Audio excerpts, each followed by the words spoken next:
রোজার প্রতিদান কেন আল্লাহ নিজ হাতে দেবেন? আসসালামু আলাইকুম ওয়া রাহমাতুল্লাহ। প্রিয় দর্শক, রোজা ইসলামের এমন একটি ইবাদত যার মর্যাদা অন্য সব ইবাদত থেকে আলাদা। আল্লাহ তাআলা নিজেই ঘোষণা করেছেন রোজার প্রতিদান তিনি নিজ হাতে দেবেন। এটি কেন বলা হয়েছে? এর পেছনে রয়েছে গভীর আধ্যাত্মিক ও আকীদাগত রহস্য। চলুন তাহলে আর দেরি না করে বিস্তারিত জেনে নেওয়া যাক। রমজানের রোজার অবস্থান। প্রিয় দর্শক, রমজানের রোজা ইসলামের 5 স্তম্ভের অন্যতম। ঈমান, নামাজ ও যাকাতের পরে রোজার স্থান। রোজার আরবি শব্দ সওম, যার আবিধানিক অর্থ বিরত থাকা। পরিভাষায় সওম বলা হয় প্রত্যেক সজ্ঞান বালিগ মুসলমান নরনারীর সুবে সাদিক থেকে সূর্যাস্ত পর্যন্ত রোজার নিয়তে পানাহার, স্ত্রী সহবাস ও রোজা ভঙ্গকারী সকল কাজ থেকে বিরত থাকা। সুতরাং রমজান মাসে চাঁদ উদিত হলেই প্রত্যেক সুস্থ মুকিম প্রাপ্তবয়স্ক পুরুষ এবং হায়েজ নেফাস মুক্ত প্রাপ্তবয়স্কা নারীর উপর পূর্ণ রমজান রোজা রাখা ফরজ। এ সম্পর্কে আল্লাহ তাআলা পবিত্র কোরআনে বলছেন, হে ঈমানদারগণ, তোমাদের উপর রোজা ফরজ করা হয়েছে যেমন ফরজ করা হয়েছিল তোমাদের পূর্ববর্তীদের উপর, যেন তোমরা মুত্তাকি হতে পারো। উল্লিখিত আয়াত রাসূল সাল্লাল্লাহু আলাইহি ওয়াসাল্লামের হাদিস এবং এই বিষয়ক অন্যান্য দলিলের আলোকে প্রমাণিত। ইসলামের আবশ্যক বিধান রূপে রমজান মাসের রোজা পালন করা ও বিশ্বাস করা ফরজ। কোন শরঈ ওজত ছাড়া কোন মুসলমান যদি রমজান মাসের একটি রোজাও ইচ্ছাকৃতভাবে পরিত্যাগ করে, তাহলে সে বড় পাপী ও জঘন্য অপরাধী রূপে গণ্য হবে। রমজান মাসের একদিন রোজা না রাখলে মানুষ শুধু গুনাহগারই হয় না, এই রোজার পরিবর্তে আজীবন রোজা রাখলেও রমজানের এক রোজার যে মর্যাদা ও কল্যাণ, যে অনন্ত রহমত ও খায়ের বরকত, তা কখনো লাভ করতে পারবে না এবং কোনোভাবেই এর যথার্থ ক্ষতিপূরণ আদায় হবে না। এতে বোঝা যায় রমজানের রোজায় রয়েছে সবিশেষ গুরুত্ব ও ফজিলত। আর এ কারণেই এই রোজার পুরস্কার স্বয়ং আল্লাহ রাব্বুল আলামিন নিজে প্রদান করার ঘোষণা দিয়েছেন, যার মূল দলিল হলো হাদিসে কুদসি, যেখানে রাসূল সাল্লাল্লাহু আলাইহি ওয়াসাল্লাম ইরশাদে বলেছেন, আল্লাহ তাআলা বলেন, রোজা আমার জন্য আর আমি এর প্রতিদান দেব। এই হাদিসটি মুহাম্মদ সাল্লাল্লাহু আলাইহি ওয়াসাল্লামের মাধ্যমে বর্ণিত একটি হাদিসে কুদসি, অর্থাৎ আল্লাহর নিজের কথা। তাছাড়া কোরআনের সাধারণ নীতি হচ্ছে সব আমলের প্রতিদান নির্দিষ্ট, কিন্তু রোজা ব্যতিক্রম। এ প্রসঙ্গে আল্লাহ তাআলা বলেন, যে একটি ভালো কাজ করবে সেটা 10 গুণ প্রতিদান পাবে। কিন্তু রোজার ক্ষেত্রে আল্লাহ বলেন, আমি নিজেই প্রতিদান দেব, অর্থাৎ এর প্রতিদান সীমাহীন। কেন আল্লাহ নিজে রোজার প্রতিদান দেবেন? সুপ্রিয় দর্শক, রোজার প্রতিদান কেন আল্লাহ তাআলা নিজে দেবেন, এর 7টি গভীর রহস্য আছে। রোজার সম্পূর্ণ গোপন ইবাদত। নামাজ, যাকাত, হজ মানুষ দেখতে পারে, কিন্তু রোজা আপনি একা থাকলেও ভাঙতে পারতেন, কিন্তু আল্লাহর ভয় ভাঙেননি। ইমাম ইবনে হাজার আসকালানী রাহমাতুল্লাহি আলাইহি বলেন, রোজা এমন ইবাদত যা শুধুমাত্র আল্লাহ জানেন, তাই এর প্রতিদানও আল্লাহ নিজেই দেবেন। রোজায় রয়েছে খাঁটি ইখলাস তথা নির্ভেজাল আন্তরিকতা। রোজা করলে মানুষ দেখার সুযোগ কম, এটা শুধু আল্লাহর সন্তুষ্টির জন্য রাখা হয়, তাই এটি রিয়া বা লোক দেখানো থেকে সবচেয়ে নিরাপদ ইবাদত। রোজা আল্লাহর একটি বিশেষ গুণের সাথে সম্পর্কিত। আল্লাহর একটি গুণ হলো তিনি খান না, পান করেন না। তেমনি রোজাদারও খায় না, পান করে না, নিজের নফসকে দমন করে।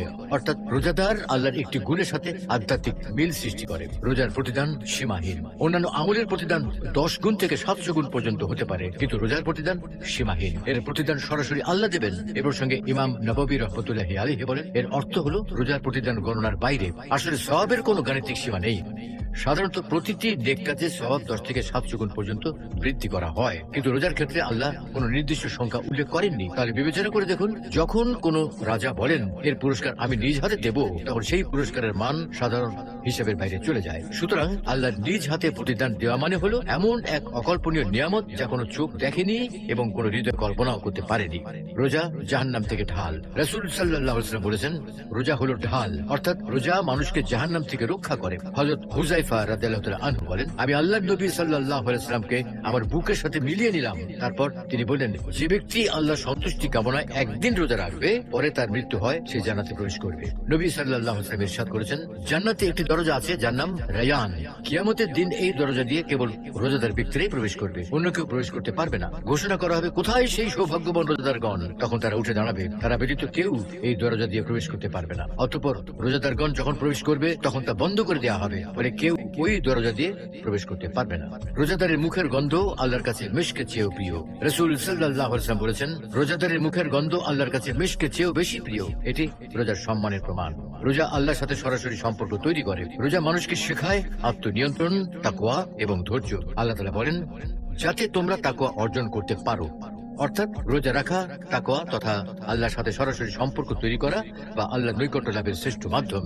হযরত আবু উমামা রাদিয়াল্লাহু তাআলা আনহু বর্ণনা করেন, আমি বললাম, ইয়া রাসূলুল্লাহ, আমাকে কোন আমলের আদেশ করুন। তিনি বলেন, তুমি রোজা রাখো, কেননা এর সমতুল্য কিছু নেই।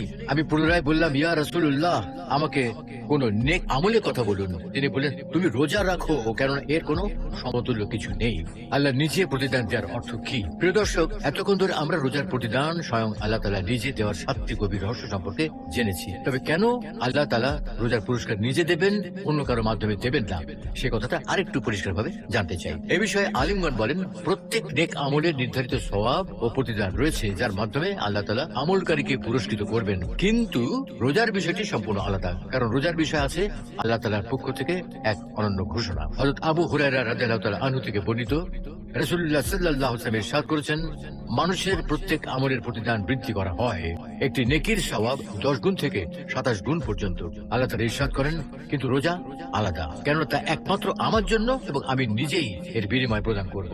বান্দা একমাত্র আমার জন্য নিজের প্রবৃত্তিকে নিয়ন্ত্রণ করেছে এবং পানাহার পরিত্যাগ করেছে। রোজা বিষয়ে অন্য বর্ণনায় আল্লাহ তাআলা বলেন, প্রত্যেক ইবাদতই ইবাদতকারী ব্যক্তির জন্য, পক্ষান্তরে রোজা আমার জন্য, আমি নিজেই এর প্রতিদান দেব। এই কথা তাৎপর্য হলো, যদিও প্রকৃতপক্ষে সকল ইবাদতই আল্লাহর জন্য, তার সন্তুষ্টি ও নৈকট্য লাভের উদ্দেশ্যেই হয়ে থাকে, তবু রোজা ও অন্যান্য ইবাদতের মধ্যে একটি বিশেষ পার্থক্য রয়েছে। অন্যান্য ইবাদতের কাঠামোগত ক্রিয়াকলাপ, আকার আকৃতি ও নিয়ম পদ্ধতি এমন, তাতে আল্লাহর সন্তুষ্টি লাভের উদ্দেশ্য ছাড়াও ইবাদতকারীর নফসের স্বাদ গ্রহণের সুযোগ বিদ্যমান থাকে। মুখে প্রকাশ না করলেও অনেক সময় তার অন্তরে রিয়া তথা লোক দেখানো ভাব সৃষ্টি হতে পারে। তার অনুভূতির অন্তরালে এই ধরনের ভাব লুকিয়ে থাকে, তা সে অনুভব করতে না পারলেও তার ভেতরে অবচেতন ভাবে বিদ্যমান থাকে, ফলে সেখানে নফসের প্রভাব এসে যায়। পক্ষান্তরে রোজা এমন এক পদ্ধতিগত ইবাদত, তার আকার আকৃতি এইরূপ, আল্লাহর সন্তুষ্টি লাভের উদ্দেশ্য ব্যতীত ইবাদতকারীর নফসের স্বাদ গ্রহণের বিন্দু মাত্র সুযোগ নেই। রোজাদার ব্যক্তি নিজ মুখে রোজার বিষয়টি প্রকাশ না করলে সাধারণত তা আলিমুল গায়েব, আল্লাহ তাআলা ব্যতীত কারো নিকট প্রকাশিত হওয়ার মতো নয়। এই রোজার ক্ষেত্রে মাওলার সন্তুষ্টির বিষয়টি একনিষ্ঠভাবে প্রতিভাত হয়, আর এই কারণেই রোজা ও অন্যান্য ইবাদতের মাঝে এরূপ বিস্তর ব্যবধান। তাই বলা যায়, সব মখলুকের স্রষ্টা, বিশ্বজাহানের প্রতিপালক আল্লাহ তাআলা নিজেই যখন এর পুরস্কার দেবেন, তখন কি পরিমাণ দেবেন? ইমাম আওয়াজাই রাহমাতুল্লাহ আলাইহি এই হাদিসের ব্যাখ্যা বলেছেন, আল্লাহ যে রোজাদারকে প্রতিদান দেবেন তা মাপা হবে না, ওজন করা হবে না, অর্থাৎ বিনা হিসেবেই দেবেন। তার মানে রমজানের রোজার প্রতিদান হবে সীমাহীন, বিশেষ সম্মান দিয়ে দেবেন, সরাসরি দেবেন, ফেরেশতার মাধ্যমে নয়, নিজের পক্ষ থেকে দেবেন। ইবনে রজব হাম্বলি রাহমাতুল্লাহ আলাইহি বলেন, এটি রোজার সর্বোচ্চ সম্মান, রোজাদারের জন্য বিশেষ পুরস্কার। হাদিসে এসেছে, আল্লাহ তাআলা রোজাদারকে কিয়ামতের দিন পানি পান করাবেন।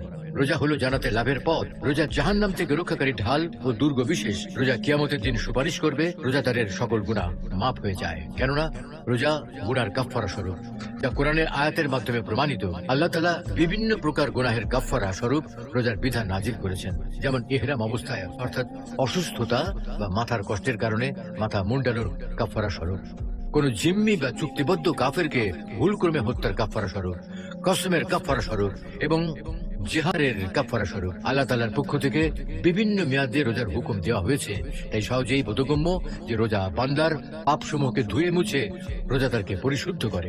হযরত হুযায়ফা রাদিয়াল্লাহু তাআলা আনহু হতে বর্ণিত, রাসূলুল্লাহ সাল্লাল্লাহু আলাইহি ওয়াসাল্লাম ইরশাদ করেছেন, মানুষের জন্য তার পরিবার, ধন সম্পদ, তার আত্মা, সন্তান সন্ততি ও প্রতিবেশী ফিতনা স্বরূপ।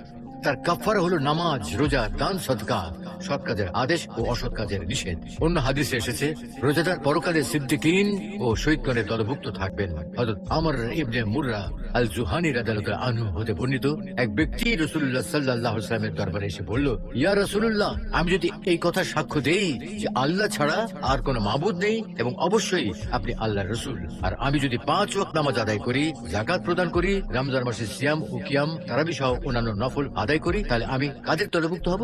তিনি বললেন, সিদ্দিকিন ও শহীদগণের দলভুক্ত হবে। রোজাদারের দোয়া কবুল হয়।